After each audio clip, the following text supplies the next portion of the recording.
Hi guys, I'm FPL Nymfria and welcome back to the home of FPL videos. There's no getting around this, I've had an absolute clanger this game week and now I'm not sure what way to turn, so let's take a look. I'll rattle through my review as there's really not much to see here to be honest. Ryan got me just the 1 point, conceding 2 goals and only making 2 saves. I honestly thought he'd do a bit better against Southampton. I'm beginning to feel I chose the wrong set and forget budget goalkeeper. Moving on to my defence, it didn't get much better here either. In fact, it got much worse. I took a -4 last week, which included changing 2 defenders, Gilbert to Lundstrom and Robertson to Wan-Bissaka. And what would you know, after 2 game weeks of not even appearing on the bench, Gilbert not only played, but got a clean sheet. Cheers for that, Gilbert. And Lundstrom got 0 points despite having an epic chance to grab himself a goal. Wan-Bissaka also got a yellow card and conceded 2 goals, exactly the same as Lundstrom, resulting in 0 points also. It's hard to look at that and not feel like I cursed them both. Van Dijk did concede against Arsenal as we thought he might. 1 silly goal, so just the 2 points for him. Trent is looking like the best Liverpool defensive option here, but just generally I feel like I might have got off the pool defence way too soon. Digne clocked up just the 1 point. He did have a shot off target and a shot blocked. I felt he was a little unlucky. He tried very hard. The rest of the team unfortunately not so much, and they conceded 2 goals against Villa, meaning Digne did not do as we've seen in the past, but we knew what we signed up for with him. Moving on to my midfield, it looks a little better. It's where the majority of my points have come from this week, and that's not many. Sterling was consistent again, 1 shot on target, a big chance missed and a goal for 8 points. Salah absolutely tore it up for managers that stuck by him this game week with 2 goals and the opportunities for a few more with 2 shots off target, a shot blocked and a big chance missed resulting in 15 points. Trossard was a little unlucky again. If there wasn't a VAR this season, I honestly feel like he'd be more highly owned now than what he is. That's not to say that's a good thing that some of his goals would be allowed if there wasn't VAR, but I feel like Brighton are definitely feeling the brunt of it, that's for sure. Trossard did have 7 key passes and hit the woodwork, so even with the assist ruled out, he was unlucky to walk away with just the 2 points. Martial was a player I brought into my midfield as a result of downgrading my defence. I swapped Perez for him, and he did do better than Perez this week, it has to be said, so at least that was something, even if he does now seem to be injured. Wow, can my luck get any worse here? He had a shot on target, a shot off target and 2 shots blocked, but did grab an assist for 5 points. Moving on to my forwards, and first up is Kingy. As expected, he didn't manage to break through the City defence, although he did have a chance to, but he drilled it straight at Ederson, so no help there. And Kane was the big disappointment. I had a feeling Newcastle would frustrate Spurs, and I also nearly made my captain Sterling so many times because of this, but I didn't trust my gut, something I have to do more this season, so I got Kane's 2 points doubled for 4.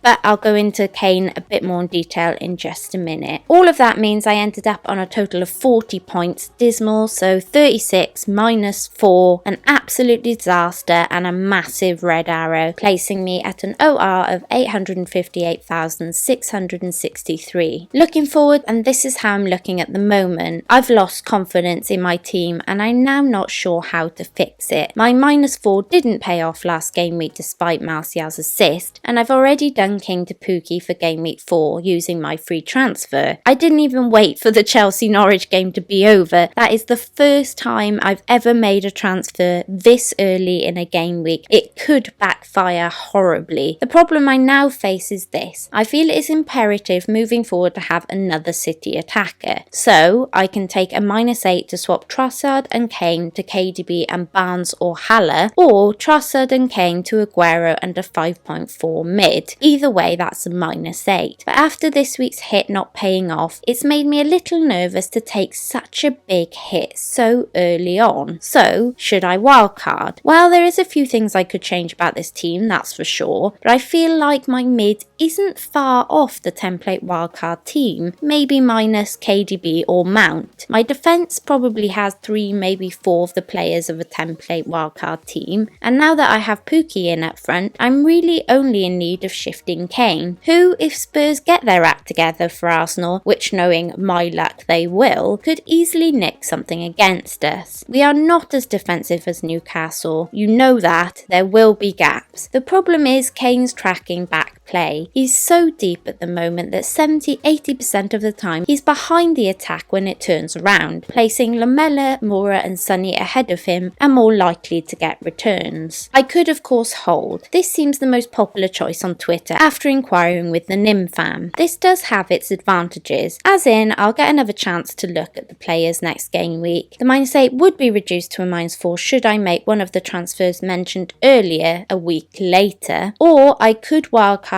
in the Inters knowing more information and trying to catch some price rises. The disadvantages of course is that I could end up chasing points if I feel that KDB or Aguero will outscore Kane this week, which I feel they might, and then I'd end up paying much more for the likes of KDB or Aguero, especially if I don't feel my team is worthy of a wildcard again when we get past next weekend. I'm basically running the risk of an early -4 and praying of no injury throughout the whole of the international break, or doing a late -4 and possibly not affording my preferred players. This one isn't an easy decision, I have to say guys. If I stick, I'm stuck with Kane, who I don't really want and I'd prefer a City player. If I take a -8, I'm gonna be quite far down the rankings from the -8, and there's no guarantee that I may then not need to wildcard in the international break, and wildcarding feels like a bit of a waste when I'm really not that far off the template team. So please feel free to let me know what you think in the comments below. Every comment is helpful and useful to me and I appreciate them greatly. So moving on, and as price changes seem to be a bit of a theme this week, let's take a look at the trending transfers so that you can decide if you feel you want to stick with the crowd or edge your bets against them, as well as keeping an eye on the players most likely to fall or rise in price. A word of caution here, there will be a lot of wildcards active in the coming weeks. This can skew the data a little, but this is still helpful as you'll get to see what those managers are doing. First, let's take a look at the goalkeepers. With such a bad game week, over 50,000 FPL managers are shifting on De Gea ahead of Southampton, but Ryan out is also becoming a bandwagon, with 35,000 players at the time of recording this moving him on already. This is likely due to him facing City up next, as well as his poor form. Managers are flocking to the likes of Adrian, Patricio and Pope to replace them with. Despite being one of the biggest trending transfers in defence last week for FPL managers, Wan-Bissaka is now one of the most transferred out ahead of Game Week 4, with over 101,000 managers already shifting him on. A bit premature, I feel. Most of those managers will only have had 1 week with him. Let's see what happens going forward. But what hasn't changed is the appetite to get rid of Robertson. 87,000 of you have already moved Robbo on to the likes of Trent, Kelly and Lundstrom, presumably the latter two being to free up cash. In midfield is where there are 2 new bandwagons in town, in the shape of Cantwell and Mount. Cantwell's price and form has 305,000 plus of you jumping aboard at the time of recording this, whilst Mount, despite picking up a knock, has managed to entice 254,000 plus of you. Not surprisingly, players making way are Perez and Dendoncker, with similar price tags, Perez and Mount being 0.2 away from each other, and Dendoncker and Cantwell also being 0.2 of each other. They seem to be the trendiest pairing for straight swaps this game week. Up front, there's still only one name on everyone's lips this game week, and it's Teemu Pukki. Over 175,000 plus of you have got him in after his goal and assist against Chelsea. Players most making way for the Norwich forward are King, a move I've done myself, and also Wilson and Jota are the trendy transfers out. And that's it you guys. Thanks for watching. Feel free to check out my sponsors fantasyfootballfix.com, and please don't forget to like, subscribe and hit that notification bell. Until next time, Nymfria out.